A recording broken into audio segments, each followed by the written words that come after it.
एक अत्यंत उपेक्षित गरीब घरातील मुलगी, ना घराचा आधार ना कोणाची साथ, पण स्वतःच्या कर्तृत्वावर यशाच्या शिखरावर जाणाऱ्या महान कलाकार म्हणजे मधुताई कांबीकर।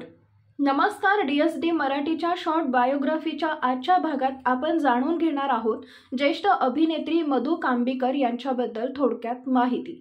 बीड जिल्ह्यातील गेवराई तालुक्यातील माळेगाव खुर्द या गावात कलाबाई नावाच्या लावणी कलावंत आईच्या पोटी 28 जुलै 1953 रोजी मधु यांचा जन्म झाला।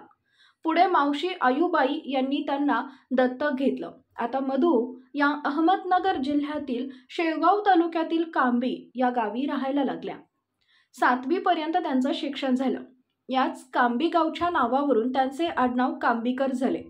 मधु या उपजतच कलाकार होत्या। पुढे ते शास्त्रोक्त नृत्य शिकण्यासाठी पुण्यात आल्या।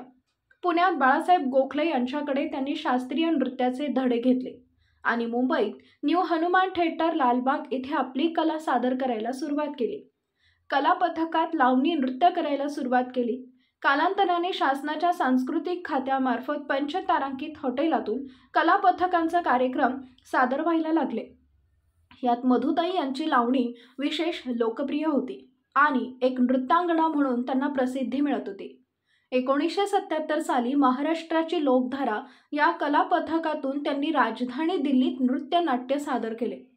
तत्कालीन पंतप्रधान इंदिरा गांधी यांच्याबरोबर फुगडी खेळायची संधीही त्यांना मिळाली। त्यानंतर त्यांची प्रसिद्धी अजूनच वाढली। मधुताईंना आता नाटकाच्याही ऑफर यायला लागल्या। गाढवाचं लग्न या वग नाट्यात त्यांनी वग सम्राट दादू इंदिरीकर यांच्याबरोबर काम केलं। इथूनच त्यांच्या यशाची कमान वाढायला लागली। यानंतर त्यांना चोरावर मोर ही मालिका मिळाली। फुलोरा, गजरा या मालिकेतही त्यांनी काम केलं।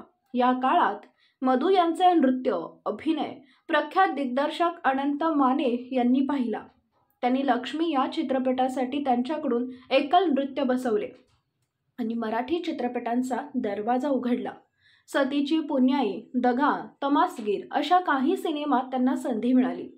एका बाजूला चित्रपट तर दुसऱ्या बाजूला भानगडीशिवाय पुढारी नाही, आतून कीर्तन वरून तमाशा, उदे ग आंबे उदे, विच्छा माझी पुरी करा, बाईचा चटका गमविला पटका अशा लोकनाट्यात त्या कामही करत होत्या।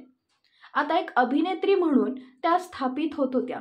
सौभाग्यदान, देवापुढे माणूस, रानफाकरे, शापित, ह्योच नवरा पाहिजे, मला घेऊन चला, येऊ का घरात, हेच माझं माहेर, स्त्री जन्मा ही तुझी कहाणी, झपाटलेला, एक होता विदूषक, रावसाहेब अशा शेकडो मराठी चित्रपटात त्यांनी अभिनय केला। हिंदीमध्ये हम दोनों, सातवा आसमान, अपनापन, यशवंत, शोला और शबनम या चित्रपटातही काम केलं। तसेच गुजराती चित्रपट साद यातही त्यांनी भूमिका केली। अशा प्रकारे मोठ्या पडद्यावर यश मिळत असतानाही त्यांनी मराठी रंगभूमी विसरल्या नाहीत। पुत्र कामेष्ठी, चंद्र जिथे उगवत नाही, आकाश पेलताना, पेईंग गेस्ट, सूर राहू दे, लावणी भुल्ली अभंगाला, आमदार सौभाग्यवती, फुलवांती, बेल भंडार, सखे माझी लावणी या माध्यमातून त्यांनी रंगभूमी गाजवली। पण हे सर्व करताना मधुताईंचे सामाजिक कार्यही सुरू होते। त्यांनी अनेक शाळांना आर्थिक मदत केली, अनेक लावणी कलावंतांना लावणीचं प्रशिक्षण दिलं, अनेक नृत्यांगना घडवल्या। ताईंच्या या कारकिर्दीची दखल घेऊन त्यांना अनेक पुरस्कार मिळाले। सर्वोत्कृष्ट अभिनेत्री राज्य चित्रपट महोत्सव पुरस्कार, सहाय्यक अभिनेत्री महाराष्ट्र राज्य पुरस्कार अशा प्रकारचे असंख्य पुरस्कार मिळाले।